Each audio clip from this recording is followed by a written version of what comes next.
भीम नमो साथियों अभी मैं एक वीडियो देख रहा था। उस वीडियो को देखकर बड़ा हैरान हुआ, बड़ा आश्चर्य हुआ और साथ में परेशानी भी हुई। परम पूज्य बाबा डॉक्टर भीमराव अंबेडकर भारत के भीतर बौद्ध धर्म का प्रचार व प्रसार करना चाहते थे। बौद्ध धर्म को अपनाने से पहले उनके पास अनेकों धर्मों के धर्मगुरु उनके पास आए और उनसे निवेदन किया कि वे उनके धर्म को स्वीकार कर लें, क्योंकि 1935 में ही परम पूज्य बाबा डॉक्टर अंबेडकर ने यह घोषणा की थी कि मैं हिंदू धर्म में रहकर नहीं मरूंगा। तो जाहिर सी बात है कि पूरी दुनिया में ये खलबली मच चुकी थी कि डॉक्टर भीमराव अंबेडकर अब कोई दूसरा धर्म ग्रहण करेंगे। तो इसी के लिए तमाम दुनिया भर के धर्म गुरुओं ने, धर्म के मानने वालों ने परम पूज्य बाबा डॉक्टर भीमराव अंबेडकर से संपर्क किया। और बाबा डॉक्टर भीमराव अंबेडकर भी, क्योंकि उनके पीछे बहुत बड़ा जन सैलाब था और उनका समाज उनके पीछे आने वाला था, इसलिए उनको बड़ी ईमानदारी से फैसला लेना था। साथ में यह भी निश्चित करना था कि कोई भी धर्मावलंबी पूरी दुनिया में किसी भी धर्म को मानने वाला व्यक्ति उनसे यह शिकायत ना कर सके कि उन्होंने किसी राग या द्वेष के तहत अपना ये फैसला लिया है। बहुत से लोगों ने दुनिया में धर्म परिवर्तन किए। कुछ लोगों ने परेशान होकर धर्म परिवर्तन किया, कुछ लोगों ने अत्याचारों को, शोषण को सहन करते हुए धर्म परिवर्तन किया, कुछ लोगों ने घृणात्मक रवैया या द्वेष रखकर भी धर्म परिवर्तन किया होगा। लेकिन परम पूज्य बाबा डॉक्टर भीमराव अंबेडकर किसी भी रूप में पूरी दुनिया में ये मैसेज नहीं देना चाहते थे कि उनके धर्म परिवर्तन के पीछे कोई राग या कोई द्वेष, कोई घृणा या उनके ऊपर होने वाले अत्याचार व शोषण ही एकमात्र कारण रहे। वे ये दुनिया को बताना चाहते थे कि किस प्रकार से भगवान बुद्ध का धर्म ही पूरी दुनिया के लिए एकमात्र मार्ग है जिसके कारण इस दुनिया में सुख, शांति और समृद्धि पैदा हो सकती है। तो अभी मैं एक वीडियो देख रहा था जिसमें कि जैनियों की जनसभा चल रही थी और उन्होंने उस सभा का आयोजन किया था। उसका उद्देश्य था कि सभी धर्मों के धर्मगुरुओं को बुलाकर वे उनके विचार जान रहे थे। मेरे आश्चर्य इस बात का था कि जो जैनियों के धर्मगुरु थे, जैन मुनि, वो एक बड़े आसन पर विराजमान थे, जैसा कि वो अक्सर आपको जो है विराजमान होते हुए दिखाई देते हैं। लेकिन वहीं दूसरी तरफ देखा कि जो अन्य धर्मों के धर्मगुरु हैं वो हाथ बांध कर वहाँ खड़े थे। तो ये जो भेदभाव भरा सिस्टम जो है मुझे बिल्कुल नहीं जचा।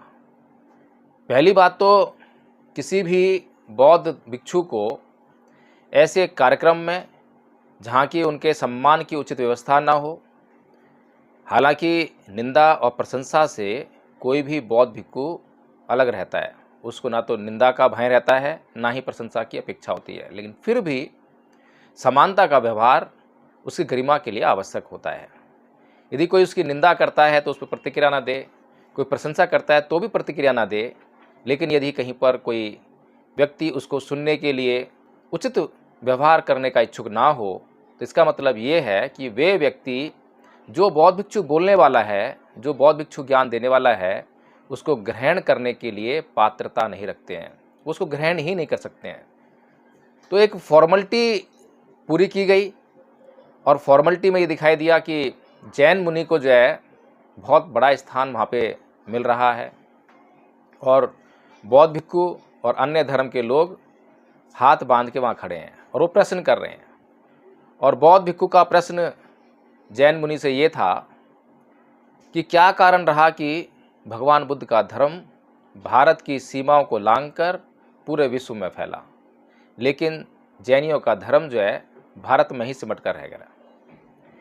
इसके उत्तर में जैन मुनि महाराज ने कहा कि इसका एकमात्र कारण ये है कि भगवान बुद्ध ने अपने नियमों में, अपनी चर्या में शिथिलता को जगह दे दी।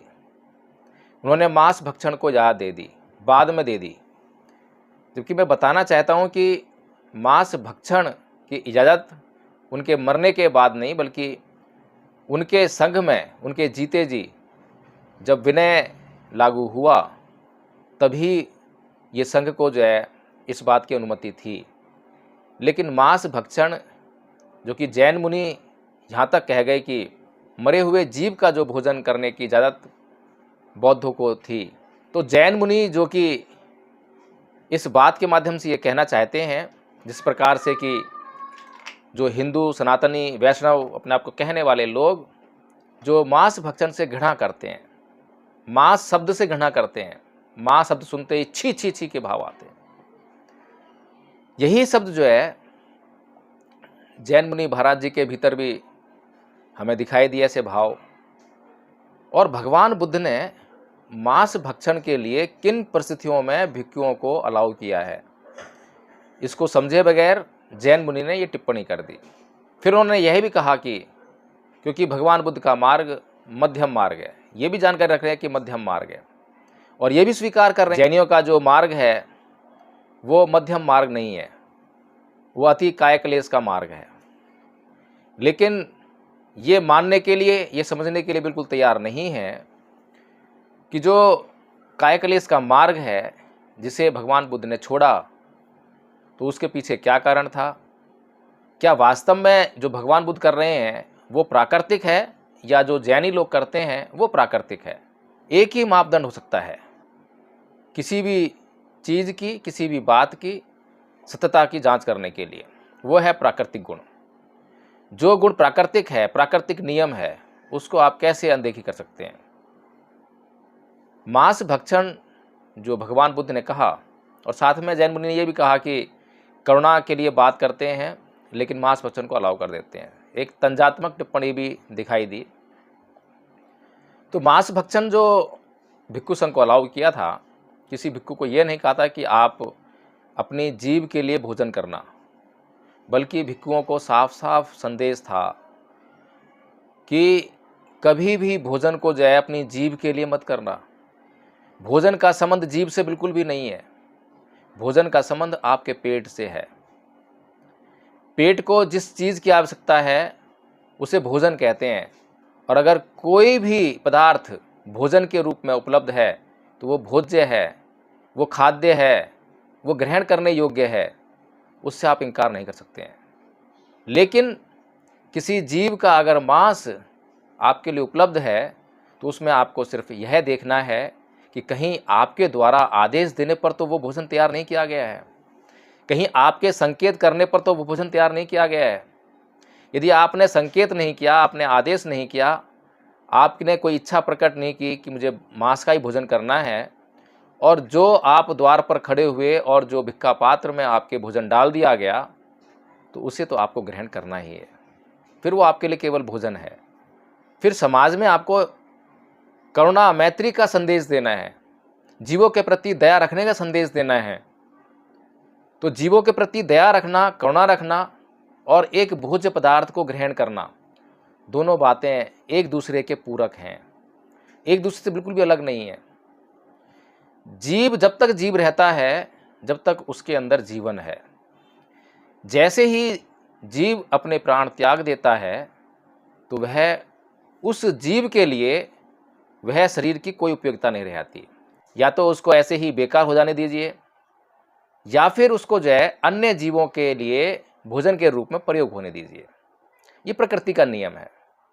प्रकृति के जो जीव हैं, अन्य जीव उसे ग्रहण करेंगे ही। लेकिन जब बात भूख की आए तो किसको प्राथमिकता मिले? जीव तो सभी हैं, मनुष्य भी एक जीव है और पशु पक्षी भी जीव हैं, छोटे छोटे जो चींटी चैटे ये भी जीव हैं। तो सबसे जो प्रमुखता जीवन को मिली है वो है मनुष्य जीवन को, और उसका कारण है कि केवल मनुष्य ही इस जन्म मरण के चक्कर से अपने आप को मुक्त कर सकता है। इसलिए उसे जीवन की अधिकतम अवसर प्रदान किए जाने चाहिए। इस कारण से भगवान बुद्ध ने भिक्षु संघ में मनुष्य का जीवन को बरकरार रखने के लिए हर उस पदार्थ को जो कि भोज्य है, खाद्य है, भोजन योग्य है, उसको ग्रहण करने का आदेश दिया। हालांकि इस बात पर उनके जन्मजात दुश्मन देवदत्त ने संघघात भी किया, संघ में फूट डाली। उसका कहना था कि संघ में ये नियम बनना चाहिए कि मांस भक्षण जो है पूरी तरह से वर्जित रहे, भिक्षुओं के लिए पूरी तरह से वर्जित होना चाहिए। लेकिन भगवान बुद्ध इस नियम पर राजी नहीं हुए, क्योंकि यह नियम जो है प्रकृति के विरुद्ध था। प्रकृति के विरुद्ध होने के कारण भगवान बुद्ध ने इस नियम को नहीं माना। तो ये जो हम धर्म को समझने का जो प्रयास करते हैं, लेकिन धर्म के सिद्धांत के मूल को समझने का प्रयास नहीं करते हैं, उसके पीछे क्या बैकग्राउंड है, उसका उद्देश्य क्या है, किसी नियम का उद्देश्य क्या है। भगवान बुद्ध ने एक एक बात जो भी कही, उसके पीछे केवल एक ही कारण है, एक ही उद्देश्य है, वो है मनुष्य का कल्याण। जिस बात से, जिस सिद्धांत से, जिस नियम से मनुष्य का कल्याण होता हो, उसको अपना लेना चाहिए। और जिस बात से, जिस सिद्धांत से, जिस नियम से मनुष्य का कल्याण ना होता हो बल्कि नुकसान होता हो, उस नियम को त्याग देना ही अच्छा है।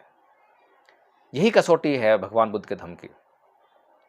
तो इसीलिए साथियों, मेरा इस वीडियो के माध्यम से, तो इसलिए प्रिय धम्मबंधुओं, मेरा यह वीडियो बनाने का एक मकसद था कि मैं आप लोगों को बता सकूं कि किस प्रकार बौद्ध भिक्षु परम पूज्य बाबा डॉक्टर भीमराव अम्बेडकर के उस धम्म को मलिन करने का काम कर रहे हैं। हालांकि 1956 में बाबा साहब डॉक्टर भीमराव अम्बेडकर जब बौद्ध धर्म ग्रहण कर रहे थे, तब उन्होंने भिक्षुओं से नाराजगी जाहिर की थी और ये कहा था कि मैं बुद्ध की शरण जाऊंगा, धर्म की शरण जाऊंगा, लेकिन संघ की शरण नहीं जाऊंगा। वो बहुत परेशान थे, व्यथित थे भिक्षु से, क्योंकि भिक्षु अपना पेट पालने का काम कर रहे थे। आज भी एक दो भिक्षु को छोड़ दें तो सभी भिक्षु जो है यही काम कर रहे हैं। आज भी उनको जो है बाबा साहेब का दर्द दिखाई नहीं देता। उन्होंने भारत में बौद्ध धर्म के प्रचार प्रसार के लिए कोई योजना नहीं बनाई, कोई संघ, कोई संगठन नहीं बनाया।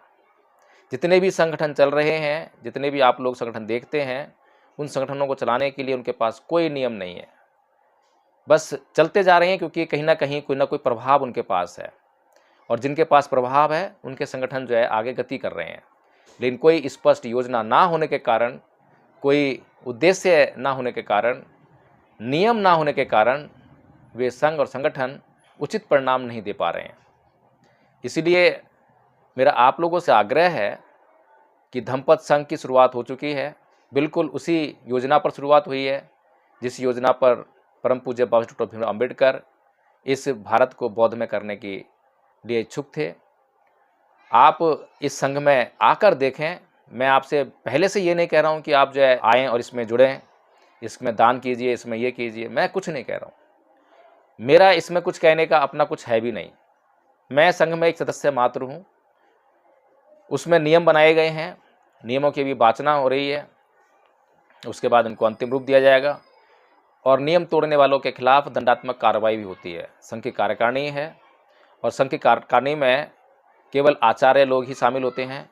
और आचार्य कोई भी सदस्य जो संघ ने कोर्स निर्धारित किया है, 3 वर्ष का कोर्स है, प्रथम वर्ष, द्वितीय वर्ष और तृतीय वर्ष।